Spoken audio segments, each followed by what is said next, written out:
बंदा एक दिन अचानक हॉस्पिटल में कोमा से जागता है, लेकिन असली शॉक तब लगता है जब उसे पता चलता है कि वो 40 साल फ्यूचर में आ चुका है। पास्ट में यही एससीओ एक चलता फिरता मॉन्स्टर था। उसकी टीम बैटल हार रही थी तो एससीओ अकेला ही आगे बढ़ गया। सब लोग डर से कांप रहे थे। एससीओ ने उनसे बस एक ही बात कही, उन्हें सिर्फ उसकी स्टोरी लिखनी है, एक ग्रेट हीरो की तरह। उसके बाद एससीओ ने खुद को और सबको सील कर दिया और अगले कई दशकों तक वो अकेले ही काउंटलेस मॉन्स्टर्स से लड़ता रहा। लगभग 20 साल बाद एससीओ दोबारा हॉस्पिटल में जागता है। दुनिया पूरी तरह बदल चुकी थी, लेकिन एससीओ वो बिल्कुल वैसा ही था। जब उसने अपना स्टेटस चेक किया तो उसे जबरदस्त शॉक लगा। उसकी अप्रेजल और थ्रो जैसी एबिलिटीज के साथ साथ उसने एक नई इनसेन स्किल अवेकन कर ली थी, इमॉर्टैलिटी। मतलब अब वो मर ही नहीं सकता। एक ऐसी दुनिया में जहां सिर्फ स्ट्रॉन्गेस्ट रूल करते हैं। उधर ह्यूमैनिटी अपनी डेली लाइफ में बिजी थी। उन्हें जरा भी अंदाजा नहीं था कि वो अकेले नहीं है। एक दिन सड़क पर एक आदमी किसी हुडेड फिगर से टकरा जाता है और गुस्से में कह देता है, वॉच वेयर यू गोइंग। और तभी रिवील होता है एक नया सच। धरती के नीचे एक और सिविलाइजेशन रह रही, बरोवर सिविलाइजेशन। सरफेस ह्यूमंस से अलग अंडरग्राउंड रहने वाली एक इंडिपेंडेंट वर्ल्ड। अचानक एक मैसिव एक्सप्लोजन के साथ उनका इन्वेजन शुरू हो जाता है और पूरी दुनिया केओस में डूब जाती है। अब ह्यूमैनिटी एक्सटिंक्शन के खतरे में। ह्यूमंस ने काउंटर अटैक किया, लेकिन उनकी कोई भी वेपन काम नहीं आई। बरोवर्स के पास मिस्टीरियस पावर्स थे जो मिलिट्री ग्रेड वेपन्स तक को न्यूट्रलाइज कर देते। लेकिन फिर टाइड धीरे धीरे टर्न होने लगी। बरोवर्स की पावर्स का असर इंसानों पर भी पड़ने लगा और कुछ ह्यूमंस ने स्पेशल एबिलिटीज अवेकन कर ली। एस्पर, ये एस्पर्स आगे आए और बरोवर्स से फाइट शुरू की। अंडरग्राउंड सिविलाइजेशन के डंजन्स एक एक करके क्लियर होने लगे और ह्यूमैनिटी की होप फिर से जल उठी। आखिरकार फाइनल डंजन का गेट खुला। स्प्रिंग 2005 में दुनिया के 7 बेस्ट एस्पर्स इकट्ठा हुए। उन्होंने बरोवर्स के बेस पर अटैक किया और सालों से चल रही वॉर को एंड कर दिया। इस जीत के बाद इन्हें कहा गया 7 हीरोज, ह्यूमैनिटी को बचाने वाले लेजेंड्स। लिमोजिन से उतरते हुए चारों तरफ कैमरा फ्लैश, फेम, वेल्थ और एंडलेस ऑनर। लेकिन असली कहानी अब शुरू होने वाली थी। लेकिन 7 हीरोज में से एक इंसान, सियोमान येओप, कभी वापस नहीं लौटा। 7 हीरोज का लीडर होने के बावजूद वो फेम और रिवॉर्ड्स एंजॉय नहीं कर पाया। उसकी जगह उसे एक अलग ही ऑनर मिला। उसके नाम पर एक स्टैच्यू अनवेल की गई। जो हीरोज जिंदा बचे वो सेलिब्रिटीज बन गए और जो गिर गया वो एक लेजेंड बन गया। उसकी याद में खड़ी स्टैच्यू उसकी सैक्रिफाइस की गवाही थी। फिर 17 साल बीत गए और तभी नैरेटर ने अनाउंस किया इंटरनेशनल बैटल अरीना। सोल में एक क्रिटिकल मोमेंट। फ्रांस ने कोरिया के खिलाफ अटैक शुरू कर दिया था, लेकिन कोरियन कॉम्पिटिटर्स रिएक्ट ही नहीं कर पा रहे थे। तभी कल्प्रिट का नाम लिया गया, नेथन बर्नार्ड। फ्रांस टीम का सबसे डेंजरस प्लेयर। नेथन ने अपने ओपोनेंट पर ब्रूटल अटैक किया, उसे सीधा जमीन पर पटक गया। अकेले नेथन ने ही 6 किल्स सिक्योर कर ली। एक आदमी ये ब्रॉडकास्ट देख रहा था और सोच रहा था कि इंटरनेशनल लीग बनने के बाद क्या कभी ऐसा प्लेयर एग्जिस्ट भी किया है। कमेंटेटर्स ने साफ कहा, नेथन इस ईरा के टॉप 3 एस्पर्स में से एक साबित हो रहा है। और कोरियन नेशनल टीम अब डिफीट के बिल्कुल करीब थी। कोरिया की तरफ से अब सिर्फ एक प्लेयर बची थी, बैक हिएयोन। जीत के चांसेस ऑलमोस्ट 0 थे। फिर भी हिएयोन बिना डरे सीधे नेथन की तरफ चार्ज कर गई। उसने अपनी सिग्नेचर व्हिप निकाली और फ्रंटल असॉल्ट में अटैक कर दिया। ऑडियंस और कोच की नजरें उसी पर टिकी थी।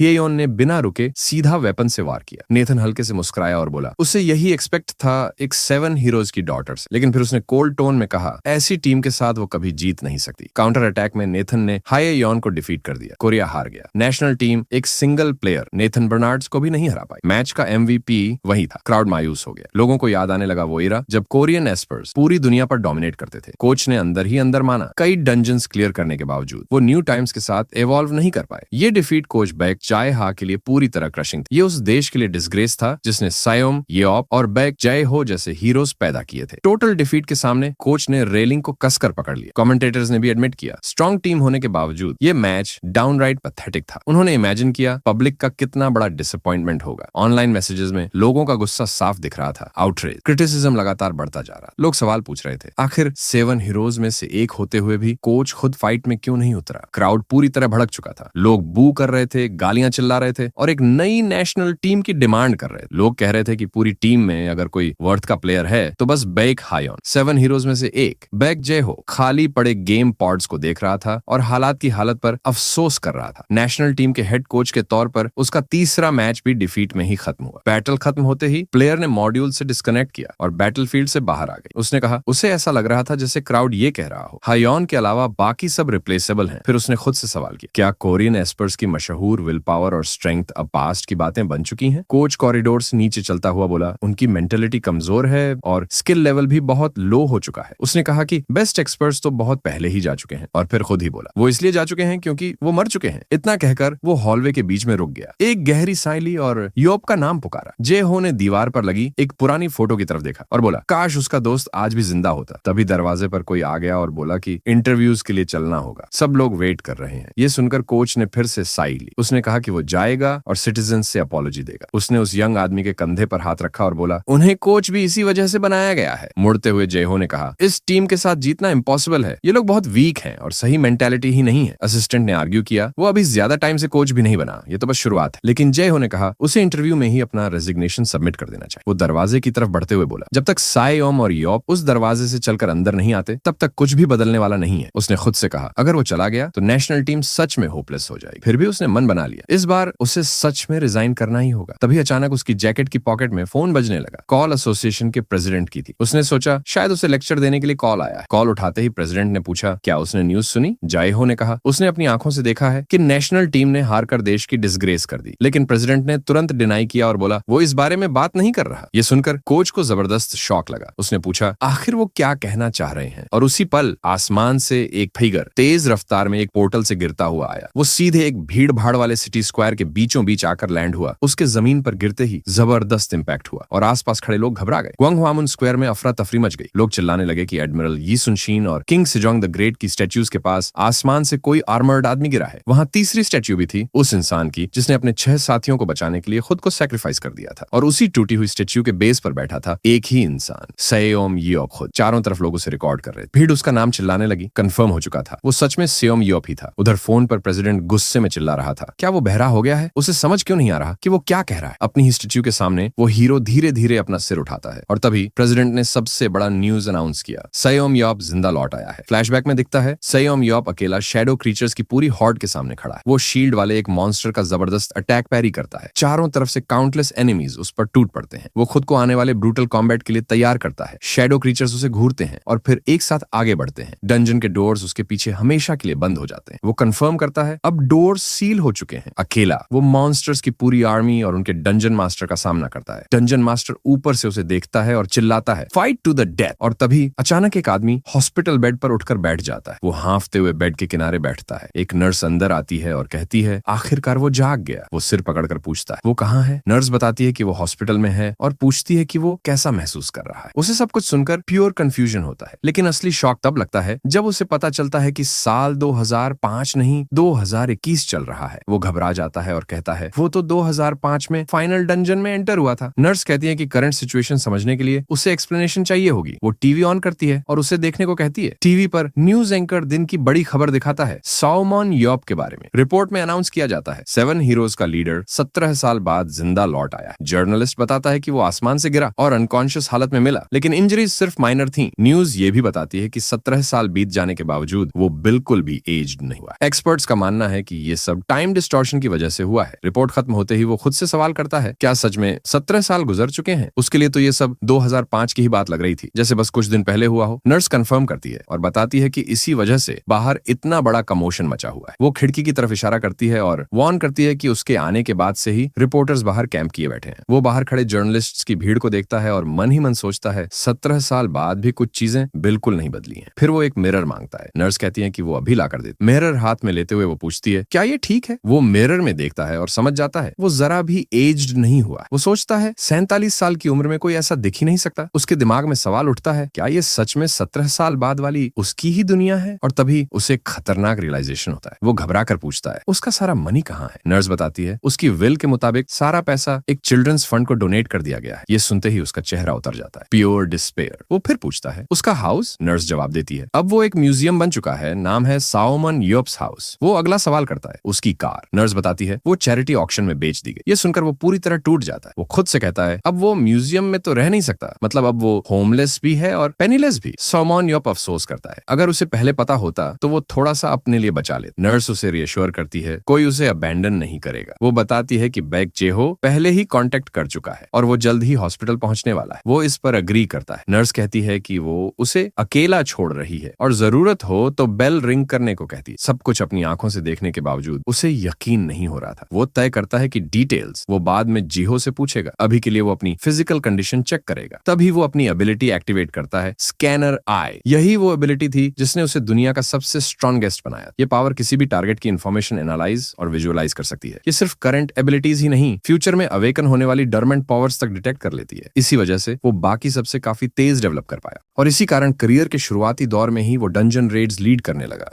उसे याद आता है जब एक यंग बंदा उससे गिड़गिड़ाकर उसे अपना प्यूपिल बनाने की रिक्वेस्ट कर रहा था। वो यंग बंदा था जेहो, जो आगे चलकर 7 हीरोज में से एक बना। साउमन योप ने उसे एनालाइज किया और पहले तो उसे एक फेलियर समझा, लेकिन फिर उसे एहसास हुआ उस प्यूपिल का डेवलपमेंट पोटेंशियल हाई था। उसने जेहो को एक्सेप्ट कर लिया, लेकिन साफ वार्निंग दी, वो सर्वाइवल की गारंटी नहीं दे सकता। जेहो ने बिना डरे कहा वो अपनी पूरी बेस्ट देगा। प्रेजेंट में लौटकर वो अपने ही एट्रीब्यूट्स एनालाइज करता है। उसे दिखता है कि उसकी स्ट्रेंथ, एजिलिटी और स्पीड अब भी बिल्कुल वैसी ही है, लेकिन तभी उसकी नजर एक और चीज पर जाती है। उसकी मेंटालिटी 110 है। वो हैरान हो जाता है, क्योंकि किसी भी इंसान के स्किल लेवल की लिमिट तो 100 होती है। इतना ही नहीं, उसके स्टेटस में एक और चीज दिखाई देती है। उसे एहसास होता है कि उसके पास अब एक नई एबिलिटी है, इमॉर्टैलिटी। वो खुद से सवाल करता है इतनी ओवर पावर्ड एबिलिटी एग्जिस्ट कैसे कर सकती है, क्योंकि नई एबिलिटीज सिर्फ स्पेशल सर्कमस्टेंसेस में ही डेवलप होती है। वो अंदाजा लगाता है कि शायद ये उसे लास्ट डंजन फाइट के दौरान मिली हो। तभी एक तेज नॉइज उसकी सोच तोड़ देता है। कोई बाहर से उसका नाम चिल्ला रहा था, यप। वो आवाज की तरफ मुड़ता है और तभी दरवाजे पर अचानक बिग जीहो आ खड़ा होता है। सेलमैन योप सामने खड़े आदमी को देखता है और पूछता है क्या वो जीहो ही है। जीहो की आंखों में आंसू आ जाते हैं। वो कांपती आवाज में कहता है वो सच में वापस आ गया है। योप कहता है वो अब काफी वीक हो गया। जीहो आंसू पहुंचते हुए जवाब देता है क्योंकि सब कुछ पीसफुल हो चुका है। कुछ देर बाद रूफटॉप पर योप पूछता है क्या वो अब तक रोना बंद नहीं कर पाया। जीहो बोलता है थोड़ा इंतजार कर, बूढ़ा होने पर आंसू अपने आप निकलने लगते हैं। योप हंसते हुए कहता है वो अभी भी यंग है और उसे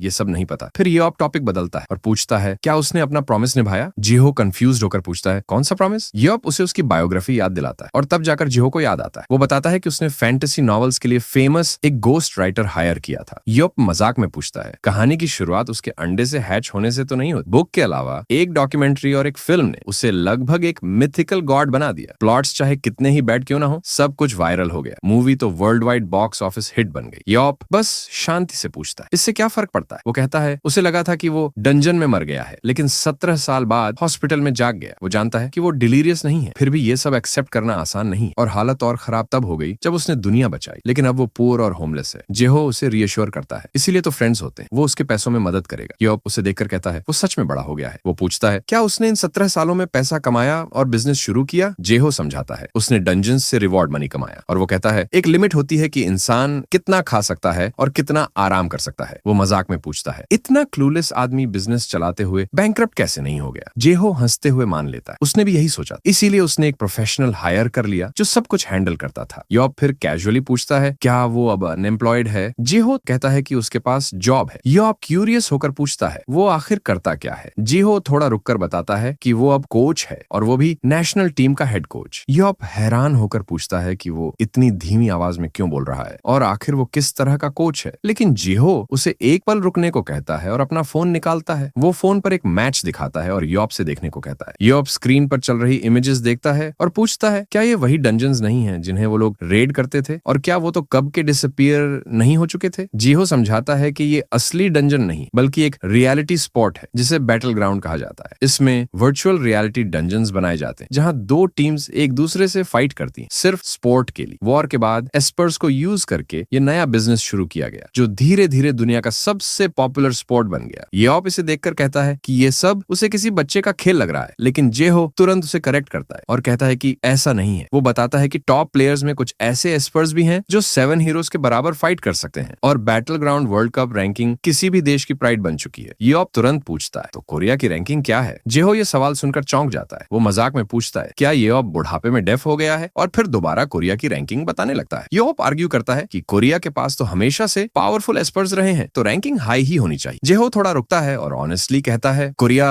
लास्ट प्लेस पर है। ये सुनते ही योप के हाथ से कप छूट कर गिर जाता है। कुछ पल तक दोनों चुप हो जाते हैं। फिर योप पलटकर सिर्फ एक शब्द बोलता है व्हाट। वो शांति से कहता है जब कोई बड़ा ईविल खत्म हो जाता है तो उसे हराने वाला ही अगला ईविल बन जाता है। कार के अंदर श्यूमिन योप बेग जेहो की तरफ मुड़कर पूछता है उसका क्या मतलब। बेग जेहो बताता है कि यही वजह है कि उनका देश बैटल ग्राउंड में एक वीक नेशन बन गया। योप को यह बात बिल्कुल भी समझ नहीं आती। श्यूमिन योप खुद ही सोचकर नतीजा निकालता है कि वॉर के बाद हायर अप्स को एस्पर्स से डर लगने लगा। उन्हें लगा कि एस्पर्स उन्हें चैलेंज कर सकते हैं। वो ठंडे लहजे में कहता है ये लोग कभी नहीं बदलते। जीहो आगे बताता है कि इसी डर की वजह से बैटल ग्राउंड पर रिस्ट्रिक्शंस लगाए गए। देश चाहता था कि हर स्ट्रॉन्ग एस्पर उनके कंट्रोल में रहे। जीहो खुद भी उनमें शामिल था। योप ये सब सुनकर कहता है कि वो इमेजिन कर सकता है कोरिया के सारे पावरफुल एस्पर्स देश छोड़कर बाहर चले गए। किसी ने एथलीट बनना चुना तो किसी ने कोच। बेग जेहो हंसते हुए इस बात को कंफर्म करता है है। वो कहता है कि उसे तब उन स्काउंड्रल्स की टांगें तोड़ देनी चाहिए थी जो एस्पर्स को यूज करना चाहते। योप उसे याद दिलाता है कि उसने ऐसा नहीं किया, बल्कि उसने मिनिस्टर्स और प्रेसिडेंट्स के सामने अपनी बात रखी थी, क्योंकि उसे बिल्कुल पसंद नहीं था कि वो लोग सबका फायदा उठाते रहे। रियर व्यू मिरर में देखते हुए बैक जेहो कहता है कि उन्हें सब कुछ स्क्रैच से शुरू करना पड़ा और एथलीट्स का एवरेज बहुत लो हो चुका है। वो श्यूमिन योप की तरफ मुड़कर बात आगे बढ़ाना चाहता है, लेकिन सामने से तुरंत नो सुनने को मिलता है। जीहो कंप्लेन करता है कि उसे बोलने तक नहीं दिया गया, लेकिन योप पहले से समझ चुका था कि वो उसे बैटल ग्राउंड में पार्टिसिपेट करने के लिए मनाना चाहता है, और ये भी कि उसके प्राइम टाइम में उसे वेस्ट करना गलत होगा। योप साफ कह देता है कि ये कोई वेस्ट नहीं है और वो अब इस्पर की तरह जिंदगी नहीं जीना चाहता, क्योंकि वो लाइफ उसने लास्ट डंजन में ही खत्म कर दी थी। जेहो आर्ग्यू करता है कि अब ये सिर्फ एक स्पोर्ट है, लेकिन योप पलट कर कहता है कि उसने कभी खुद को जिम्मेदार नहीं माना और पूछता है कि क्या वो ऐसा इंसान लगता है जो दूसरों के लिए लड़ेगा। वो बताता है कि जवान उम्र में उसने सिर्फ सरवाइव करने के लिए फाइट किया और एस्पर बनने के बाद सिर्फ रिकॉग्निशन के लिए जिया, और अब वो बस अपने लिए जीना चाहता है। वो कहता है कि मीडिया पागल हो जाएगी हेडलाइंस के साथ कि दुनिया का सेवियर लौट आया है कोरिया को बचाने, और लोग उससे इम्पॉसिबल एक्सपेक्टेशंस बना लेंगे। जीहो फिर पूछता है कि क्या वो सच में बैटल ग्राउंड में इंटरेस्टेड नहीं है, तो ये अब सीधा मना कर देता है, क्योंकि उसे ये एक सर्कस जैसा लगता है। जीहो एक गहरी साई लेकर कहता है कि वो समझता है और अब कुछ किया नहीं जा सकता। ये अब चुपचाप उसे देखता रहता है। तभी जीहो कहता है कि देश के एस्पर्स पूरी तरह खत्म नहीं हुए हैं, जिस पर योप पूछता है कि उसका क्या मतलब, और जेहो जवाब देता है कि अभी भी उस जैसी एस्पर्स मौजूद हैं। तभी सड़क किनारे एक बिलबोर्ड पर बैक हेयोन की इमेज दिखती है और योप कैजुअली कहता है कि वो बहुत ब्यूटीफुल है, जिस पर जीहो रिवील करता है कि वो उसकी डॉटर है। योप शॉक्ड होकर याद करता है कि हेयोन तो 6 साल की बच्ची थी, लेकिन जीहो उसे याद दिलाता है कि 17 साल गुजर चुके हैं और वो अब 23 की है। योप बात संभालते हुए कहता है कि वो ब्यूटीफुल है, और वाकई 17 साल उड़कर निकल गए, फिर भी उसके चेहरे में चाइल्डहुड के ट्रेसेस दिखते हैं। जेहो उसे चुप रहने को कहता है और योप अपॉलॉजी बोल देता है। कार रात के आसमान के नीचे सड़क पर आगे बढ़ती रहती है और आखिरकार वो एक बड़े मॉडर्न हाउस के सामने रुकते हैं, जहां बैक जेहो की वाइफ हनसुनशी बाहर आती है और योप का नाम लेकर उसे ग्रीट करती है कि वो इतने लंबे समय बाद आखिरकार वापस आ गया। योप मुस्कुराकर जवाब देता है कि उसके लिए तो बस एक हफ्ता ही गुजरा है। इस पर श्यूमिन योप मजाक करता है कि वो एक हफ्ते में ही काफी एज्ड हो गया है, और सुनशी हंसते हुए उसे सिली कहती है। हनसुनशी अपने हस्बैंड से कहती है कि वो ड्राइविंग से थक गया होगा, लेकिन बैक जेहो जवाब देता है कि एक ऐसे दोस्त के लिए जिसे वो 17 साल से मरा हुआ समझ रहा था, इतना करना तो कुछ भी नहीं है। दोनों को साथ देखकर श्यूमिन योप सोचता है कि अब जाकर ये बात सच में उसके दिमाग में बैठ रही है कि वो वाकई सरवाइव करके लौट आया है। उसे एहसास होता है कि अब वो एक पीसफुल वर्ल्ड में खड़ा है, जहां ना कोई वॉर है ना कोई डंजन, और उस घर के सामने खड़े होकर वो सोचता है कि अब अपनी जिंदगी के साथ आखिर करेगा क्या। फिलहाल वो डिसाइड करता है कि थोड़ा रिलैक्स ही कर लिया जाए और रिमोट उठा लेता है। सोफा पर लेटकर वो सोचता है कि देखने लायक कुछ अच्छा है भी या नहीं। तभी स्क्रीन पर कुछ ऐसा आता है जो उसे शॉक कर देता है। वो तुरंत उठकर बैठ जाता है और रीप्ले देखते हुए एंडिंग जानने को एक्साइटेड हो जाता है। मुट्ठियां भींचकर वो बोल उठता है, दिस इज इट, और फिर खुद से कहता है कि यही तो वजह है जिसकी वजह से वो जिंदा बचा। तभी बैक जेहो कमरे में आता है और योप उसे अनाउंस करता है कि वो सीरीज को एंड तक बिंज वॉच करेगा, ढेर सारे स्नैक्स के साथ। इतना ही नहीं, वो ये भी कहता है कि 2005 के बाद जितने भी शोज उसने मिस किए हैं वो सब देखेगा। ये सुनकर जेहो पूरी तरह शॉक्ड रह जाता है और भागकर पूछता है कि क्या वो सच में बस घर पर बैठकर सारे शोज देखने वाला है। योप उसे याद दिलाता है कि उसी ने कहा था जो मन करे वो करे, और जेहो मजबूरी में अग्री कर जाता है। लेकिन फिर वो कर्टन हटाकर दिखाता है कि रिपोर्टर्स कई दिनों से बाहर कैंप किए हुए हैं और जब तक उसे देख नहीं लेते जाने वाले नहीं है। योप सोफा से उठकर विंडो के पास जाता है और बाहर रिपोर्टर्स की मैसिव क्राउड देखकर पलटकर उन्हें अनोइंग लीचेस कहता है, समझते हुए कि अब कोई ऑप्शन नहीं बचा।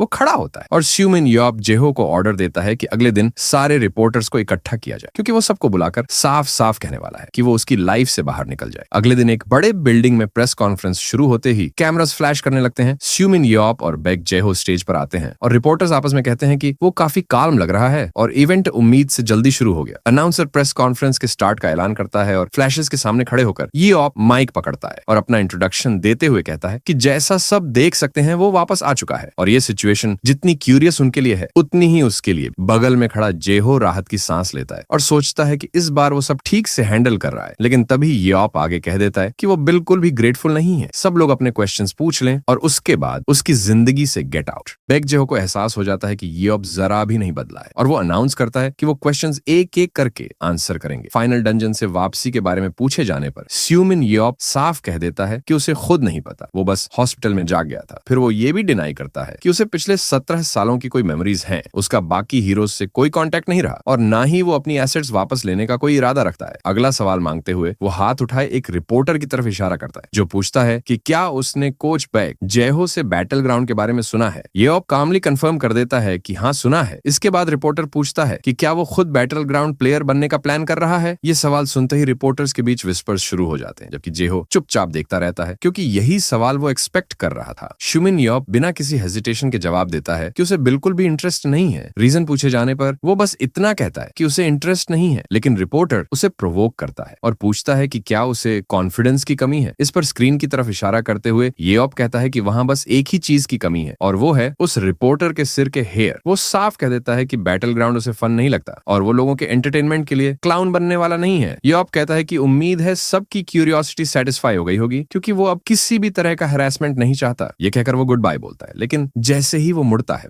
जायहो सबको आने के लिए थैंक्स बोलता है। तभी एक रिपोर्टर उन्हें रुकने को कहता है और आखिरी सवाल पूछने की परमिशन मांगता है। वो बताता है कि जेरल्ड वॉकर नाम के एक प्लेयर ने कहा है कि येओप उसके लेवल का नहीं है, और पूछता है कि वो इस बारे में क्या सोचता है। श्यूमिन येओप कुछ पल चुप रहता है और सिर्फ नाम दोहराता है। जेरल्ड वॉकर, रिपोर्टर एक्सप्लेन करता है कि वो अमेरिका का फेमस प्लेयर है, जिसे टैंकर पोजीशन का प्राइड कहा जाता है। येओप पूछता है कि क्या वो स्ट्रॉन्गेस्ट प्लेयर है, जिस पर रिपोर्टर जवाब देता है कि टॉप पर 3 प्लेयर्स हैं, फ्रांस का नेथन बर्नार्ड, आयरलैंड का रॉय मायर और जर्मनी का डैनियल मैंस, और वॉकर स्किल्ड होने के बावजूद टॉप 3 में नहीं आता। ये सुनकर येओप एक गहरी साई लेता है और कहता है कि उसे समझ आ गया है कि 17 साल गुजर चुके हैं। फिर वो सीधे वॉकर को मैसेज देता है कि अगर वो टॉप 3 में भी नहीं है तो इतना कॉकी न बने, और अगर उसे सच में फाइट करनी है तो बैटल ग्राउंड में नहीं बल्कि सामने आकर उससे मिले। इसके बाद शुमिन येओप उंगली उठाकर साफ ऐलान कर देता है कि वो उसे खुद अपने बैकयार्ड में दफनाएगा। वहीं दूसरी तरफ एक बड़े टीवी स्क्रीन पर यह ब्रॉडकास्ट देखा जा रहा होता है, जहां प्लेयर एजेंसी का सीईओ जैकरी वुड गुस्से में जेरल्ड वॉकर से पूछता है कि क्या उसने वो सुना। तभी एक हाथ रिमोट कंट्रोल को चकनाचूर कर देता है और वॉकर गुस्से में वुड का नाम पुकारता है। फिर वो बिना रुके ऑर्डर देता है कि तुरंत कोरिया के लिए जेट प्रिपेयर किया जाए। उसी समय यूनाइटेड स्टेट्स और कोरिया के बीच ऑफिशियल मैच अनाउंस हो जाता है। फोन पर बैक जेहो शॉक में पूछता है कि इतना अचानक ये सब कैसे हो गया। तभी येओप शोर से परेशान होकर कंप्लेन करता है और जेहो से बाहर जाने को कहता है। जेहो मान जाता है। येओप फिर बोलता है कि वो टीवी ठीक से सुन ही नहीं पाया और पूछता है कि हुआ क्या है। तब जेहो उसे बताता है कि 2 हफ्ते बाद नेशनल टीम का मैच है। येओप बिना इंटरेस्ट के बोलता है कि उसे फर्क नहीं पड़ता। इस पर जेहो उसे ब्लेम करता है और जेरल्ड वॉकर का नाम लेता है। येओप कंफ्यूज्ड होकर पूछता है कि वो कौन है। जेहो याद दिलाता है कि वही जिसे वो बैकयार्ड में दफनाने की बात कर रहा था। तब जाकर येओप को याद आता है। जेहो बताता है कि पब्लिक ह्यूमिलिएशन के बाद से वो आदमी बुरी तरह भड़का हुआ है, लेकिन येओप उसे पेटी कहकर टाल देता है। जेहो समझाता है कि क्योंकि वॉकर येओप से सीधे फाइट नहीं कर सकता, इसलिए वो कोरियन टीम से बदला लेगा। येओप हैरान होकर पूछता है कि टीम का उससे क्या लेना देना, और उसे वियर्ड बोल देता है। जेहो बस सिर पकड़ लेता है और कहता है कि वो उसकी जगह एंजॉय कर लेगा। तभी येओप अचानक स्ट्रेट बैठ जाता है और नेशनल टीम के मैच के बारे में पूछता है। फिर खास तौर पर पूछता है कि क्या हेयोन भी वहां होगी, क्योंकि वो नेशनल टीम प्लेयर है। उधर बेक हेयोन घर पहुंचकर अपनी मां को अनाउंस करती है और उसी पल काउच पर बैठे येओप चौंक जाता है। हेयोन की मां उसे जल्दी आने पर सरप्राइज दिखाती है तो हेयोन बताती है कि जैसे ही उसे अंकल येओप के आने की खबर मिली वो भागती हुई आ, क्योंकि वो उसे देखना चाहती। फिर वो पूछती है कि अंकल कहाँ है और माँ लिविंग रूम की तरफ इशारा करती है। काउच से येओप उन्हें ग्रीट करता है। हेयोन उसे देखते ही दौड़कर उस पर कूद पड़ती है। येओप कंप्लेन करता है कि वो उसे ऑलमोस्ट मार ही दे, लेकिन हेयोन बस यही कहती है कि वो कितनी खुश है कि वो वापस आ गया है। येओप प्यार से उसके सिर पर हाथ फेरते हुए बोलता है कि उसे डर था कहीं वो उसे भूल न गई हो, जिस पर हेयोन मुस्कुराकर कहती है कि वो उसे कभी नहीं भूल सकती, क्योंकि वही अंकल था जो उसे हमेशा वो स्वीट्स लाकर देता था जिन्हें उसके पेरेंट्स मना करते थे। श्यूमिन येओप कमेंट्स करता है कि हेयोन कितनी जल्दी बड़ी हो गई है, जिस पर हेयोन बताती है कि वो अब 23 की है। वो पूछती है कि क्या उसने ऑफिशियल मैच के लिए वापस आया है, लेकिन येओप साफ कह देता है कि वो बस उसे देखने आया है और मैच सेकेंडरी है। काउच पर बैठकर वो उसके करीब झुकती है और पूछती है कि क्या सच में वो बैटलफील्ड नहीं खेलना चाहता। येओप सवाल करता है कि क्या जेहो ने उसे मनाने भेजा है और टॉपिक डिसमिस कर देता है। कहता है कि उसे कोई इंटरेस्ट नहीं है। हेयोन इंसिस्ट करती है कि वो कारण जानना चाहती है, लेकिन येओप जवाब देता है कि उसके अंकल के पास बहुत काम है। वो उसके हाथ को पकड़ती है और पूछती है कि क्या जेंटल प्ली भी काम नहीं करेगी, लेकिन येओप डिनाइज करता है। हेयोन कहती है कि वो बदल गया है और येओप पलटकर कहता है कि असल में बदलने वाले वो लोग हैं। हेयोन पीछे मुड़कर सोचती है कि वो पहले उसकी हर बात मान लिया करता था, लेकिन येओप काउंटर करता है कि तब उसने सिर्फ स्नैक्स मांगे थे। हेयोन फिर उससे पूछती है कि क्या वो उसके साथ लीग में एवेटार वेरिफिकेशन के लिए जाएगा। येओप पूछता है कि एवेटार क्या है। टीवी की तरफ देखकर वो साफ कहता है कि वो नहीं जाएगा, लेकिन हेयोन प्लीड करती है कि उसके पिता बिजी हैं और नहीं जा सकते। आखिरकार येओप मान जाता है और पूछता है कि कहाँ जाना है, जिस पर हेयोन मुस्कुराकर कहती है कि वहां जाकर पता चलेगा। वे कोरियन बैटलफील्ड एसोसिएशन पहुंचते हैं और एंट्रेंस पर उनका स्वागत किया जाता है। स्टाफ उन्हें एक टेक्नोलॉजिकल हॉलवे के थ्रू गाइड करता है। येओप और हेयोन 2 स्टाफ के पीछे चलते हैं। एक स्टाफ मेंबर हेयोन को बताता है कि सबसे पहले उसकी एवेटार वेरिफिकेशन होगी, जिस पर वो अग्री करती है। सिस्टम उसके वेपन और आर्मर को वेरीफाई करता है और एवेटार सिंक्रोनाइज करता है। हेयोन हेलमेट पहनकर कनेक्शन इनिशिएट करती है और उसका एवेटार वर्चुअल स्पेस में मटेरियलाइज हो जाता है। कंट्रोल रूम से ये ध्यान से उसका परफॉर्मेंस देखता है। वर्चुअल एनवायरनमेंट में हाईऑन मूवमेंट टेस्ट करने के लिए मॉन्स्टर मांगती है और सामने एक बड़ा वुल्फ लाइक क्रीचर मटेरियलाइज हो जाता है। यूप स्क्रीन पर कॉन्फ्रंटेशन देखता है और सोचता है कि क्या ये संभव भी है। स्टाफ मेंबर एक्सप्लेन करता है कि बैटलफील्ड एक वर्चुअल रियलिटी स्पोर्ट है जो सब कुछ रिक्रिएट करता है। यूप कमेंट करता है कि सिमुलेशन ऑलमोस्ट रियलिटी जैसी लग रही है और डिसाइड करता है कि वो देखेगा कि हेयोन कितनी अच्छी है। क्रीचर हाई स्पीड में एडवांस करता है और हेयोन विप लेकर काउंटर अटैक के लिए तैयार हो जाती है। फिर वो हवा में जंप करके डॉज करती है। उसकी विप सीधा क्रीचर की गर्दन में लिपट जाता है और एक जोरदार पुल में हेयोन उसे दूर फेंक देती। फिर हाथ में सोर्ड और डैगर लेकर आगे बढ़ती है और एक ही स्ट्राइक में मॉन्स्टर को 2 टुकड़ों में काट देती है। रिजल्ट देखते ही सिस्टम अनाउंस करता है कि एवेटार सिंक वेरिफिकेशन कंप्लीट हो गया है और कनेक्शन टर्मिनेट किया जा सकता है। हेयोन मुस्कुराती हुई सिमुलेशन से बाहर आती है और दौड़कर ह्यूमन यूप के पास जाती है। एक्साइटेड होकर पूछती है कि उसका परफॉर्मेंस कैसा, जिस पर यूप कैजुअली कहता है कि अभी उसे बहुत आगे जाना है। तो हेयोन तुरंत उसे चैलेंज कर देती है कि वो खुद ट्राई करके दिखाए। यूप मना करने ही वाला होता है कि हेयोन बीच में बोल पड़ती है कि बस एवेटार बनाना है। वो सिर्फ अपनी आंखों से उसकी ताकत देखना चाहती है, क्योंकि जब वो इतनी बड़ी हुई थी कि उसे लड़ते देख सके तब तक वो जा चुका था। ये सुनकर यूप कुछ पल चुप रहता है, फिर साय लेकर मान जाता है और सिर्फ एक बार टेस्ट देने को अग्री करता है, जिससे हेयोन बेहद खुश हो जाती है। स्टाफ मेंबर पास आकर कंफर्म करता है कि क्या यूप भी टेस्ट देगा और बताता है कि नॉर्मली एट्रीब्यूट्स मेजर करने पड़ते हैं, लेकिन ये ऑफिशियल मैच नहीं है, इसलिए सीधे टेस्ट पॉसिबल है। यूप पूछता है कि क्या वो ऐसे ही एंटर कर सकता है, तो स्टाफ बताता है कि वो एम्प्टी हैंडेड और ट्रैक सूट में होगा। फिर उसे वेपन लेने की सलाह देता है और 2 लोग बड़ी मुश्किल से स्पीयर और शील्ड लाते हैं। यूप उन्हें पकड़कर महसूस करता है कि ये काफी हल्के हैं। स्टाफ एक्सप्लेन करता है कि यही बैटलफील्ड स्टैंडर्ड है। यूप शील्ड छोड़कर कहता है कि सिर्फ स्पीयर काफी है और टेस्ट स्टार्ट करने को कहता है। सिमुलेशन के अंदर वो वर्चुअल डंजन में एंटर करता है। सिस्टम उसका डेटा स्कैन करके एवेटार क्रिएट करता है और यूप वर्चुअल टेस्ट रूम में मटेरियलाइज होकर कमेंट करता है कि फीलिंग बिल्कुल डंजन पोर्टल जैसी है। स्टाफ कंफर्म करता है कि कोई सिंक इशू नहीं होगा और हेयोन उसे गुड लक कहती है। स्ट्रेच करते हुए यूप उसी तरह का मॉन्स्टर मांगता है जैसा हेयोन ने फेस किया था। बटन प्रेस होते ही एरना में एक जायंट क्रिएचर मटेरियलाइज होता है और उसे देखते ही यूप पहचान लेता है कि ये सलाबून है। उसे लगता है कि ये कुछ अलग है, तो स्टाफ मेंबर समझाता है कि ये एक स्पेशल मॉन्स्टर है जिसे सिर्फ ऑरा से ही हराया जा सकता है। वो आगे बताता है कि अवेलेबल सारे डेटा का इस्तेमाल करके इस क्रीचर का सबसे स्ट्रॉन्गेस्ट वर्जन बनाया गया है। सलाबून उस पर झपट्टा मारता है, लेकिन ह्यूमन यूप आराम से अटैक डॉज कर लेता है। फिर वो क्रीचर को घूरता है, स्पीयर को बेकार मानकर साइड में फेंक देता है और सही पोस्चर लेकर मॉन्स्टर की तरफ एक ही सिंगल ब्लो मारता है। कंट्रोल रूम में हेयोन और स्टाफ ये देखकर पूरी तरह स्टन्ड रह जाते हैं। स्टाफ मेंबर डिसबिलीफ में पूछता है कि क्या उसने माथे पर बस एक फ्लिक मारकर मॉन्स्टर को हरा दिया, लेकिन यूप इसे कैजुअली डाउन प्ले कर देता है, जिस पर कंट्रोल रूम में मौजूद आदमी बोलता है कि सलाबून को हराना इतना आसान नहीं होता। यूप उनसे कहता है कि वो एक और ओपोनेंट भेजें क्योंकि उसे कुछ टेस्ट करना है। तभी एक नया क्रीचर मटेरियलाइज होता है और यूप को एनवायरनमेंट अपने टेस्ट के लिए परफेक्ट लगता है। वो कंप्लेन करता है कि पिछला मॉन्स्टर उसे वार्म अप तक नहीं दे पाया और पूछता है कि क्या करने को कुछ और नहीं है। तभी एक आवाज उसे वर्ल्ड्स बेस्ट एस्पर कहकर बुलाती है और फॉरेन लैंग्वेज सुनते ही यूप पलट कर देखता है। उधर कंट्रोल रूम में सिस्टम अलर्ट पर चला जाता है और सब सोचने लगते हैं कि हो क्या रहा है। स्टाफ मेंबर पैनल के जरिए सिचुएशन कंट्रोल करने की कोशिश करता है। स्क्रीन पर वार्निंग आती है कि एक unauthorised external connection attempt detect हुआ है और अगले ही पल पैनल से एक आदमी पीछे की तरफ उछल जाता है। अरीना में आग के बीच एक्स और शील्ड लिए एक नया वॉरियर प्रकट होता है। जमीन पर उतरते ही वो यूप से पूछता है कि फाइट का ऑफर अभी भी वैलिड है या नहीं। यूप चुपचाप उसे घूरता रहता है, तो वॉरियर उसे प्रोवोक करते हुए कहता है कि वो इसलिए शांत था क्योंकि उसे उम्मीद नहीं थी कि वो सच में आ जाएगा। फिर वो ऐलान करता है कि वो यही साबित करेगा कि 7 हीरोज का टाइटल बस एक लेबल है। इतना कहते ही वो पूरी स्पीड से यूप की तरफ बढ़ता है, जबकि यूप शांति से आते हुए अटैक को देखता रहता है। जोरदार वार जमीन पर गिरता है, तेज इंपैक्ट होता है और शील्ड टूटते ही वॉरियर घबरा कर पूछता है कि उसका ओपोनेंट कहाँ गया। तभी पीछे से एक आवाज पूछती है कि क्या वो डर गया है। अचानक ह्यूमन यूप उसके पीछे प्रकट होता है और जवाब देता है कि नहीं। फिर कहता है कि अब जाकर ये एक डिसेंट टेस्ट बनेगा। इतना बोलकर वो अपनी स्पीयर उठाता है और फाइट के लिए खुद को तैयार करता है। अरीना में दोनों ओपोनेंट्स एक दूसरे को थोड़ी दूरी से घूरते रहते हैं। कंट्रोल रूम में बैक हेयोन पूछती है कि ये सब क्या हो रहा है, तो कोई उसे कहता है कि वरी करने की जरूरत नहीं। तभी कंट्रोल रूम का दरवाजा खुलता है। हेयोन और स्टाफ एंट्रेंस की तरफ देखते हैं और बैक जेहो अंदर आता है। वो बताता है कि उसने सब ऑथराइज किया है, इसलिए टेंशन लेने की कोई बात नहीं। हेयोन उसे एसोसिएशन प्रेसिडेंट के तौर पर पहचान लेती है और पूछती है कि वो तो बिजी होने वाले थे, जिस पर जेहो समझाता है कि बात पहले ही हो चुकी थी, बस लोकल टीम तक न्यूज नहीं पहुंची। एसोसिएशन के वाइस प्रेसिडेंट पार्क जिनते मिस मॉस से पूछते हैं कि क्या ये काफी है, और एमा मॉस जो जेरल्ड वॉकर की मैनेजर है इस अनयूजुअल रिक्वेस्ट में कून इंप्रेशन के लिए उन्हें थैंक्स कहती है। पास्ट सीन में बैक जेहो ह्यूमन यूप के सामने खाने से भरी टेबल के साथ खड़ा दिखता देखता है और पार्क चिंटे इस कॉन्फ्रंटेशन को ऑब्जर्व करता है। सोचता है कि शायद यही मौका योप की बैटल ग्राउंड में इंटरेस्ट जगा दे। अरीना में दोनों फाइटर्स के वेपन्स तेजी से मूव करते हैं और फिर योप की स्पीयर और जेरल्ड वॉकर की एक्स टकराती है। टकराव से जबरदस्त प्रेशर पैदा होता है। योप पीछे की ओर स्लाइड करता है और हाथ जमीन पर टिकाकर खुद को संभालता है। वहीं जेरल्ड वॉकर अपनी एक्सेस से अगला अटैक प्रिपेयर करता है। योप अपने ओपोनेंट को ध्यान से देखता है और फिर स्कैनर आई एबिलिटी एक्टिवेट करता है। सामने एक इन्फो स्क्रीन खुलती है जिसमें जेरल्ड वॉकर का डेटा दिखाई देता है। एनालिसिस से पता चलता है कि उसकी स्ट्रेंथ और एंड्योरेंस मैक्स लेवल पर है, जो उसे परफेक्ट टैंक बनाती है और योप समझ जाता है कि सामने वाला दिखने से कहीं ज्यादा स्ट्रांग है। जेरल्ड वॉकर पूछता है कि वो फाइट करने की जगह बस उसे घूर क्यों रहा है, तो योप हल्की स्माइल के साथ उसकी ताकत को एक्नॉलेज करता है और उसे हॉस्पिटल में मिली अपनी नई एबिलिटी याद आ जाती है। वो तय करता है कि इसी ओपोनेंट पर वो अपनी नई पावर टेस्ट करेगा और पूरी स्पीड से स्पीयर के साथ आगे बढ़ता है। जेरल्ड वॉकर भी मूवमेंट एंटिसिपेट करके तैयार हो जाता है, लेकिन योप उसके चेहरे से बस कुछ इंचेस पहले ही रुक जाता है। वॉरियर हैरान होकर सोचता है कि वो आखिरी पल में क्यों रुका। योप पास से उसे घूरता है और कहता है कि वो उसे कुछ फन दिखाएगा। फिर जमीन पर हाथ रखकर एक ऐसा ब्लो मारता है कि आसपास की जमीन चकनाचूर हो जाती है और कंट्रोल रूम में ह्योन घबराकर अपने अंकल का नाम पुकार दिया।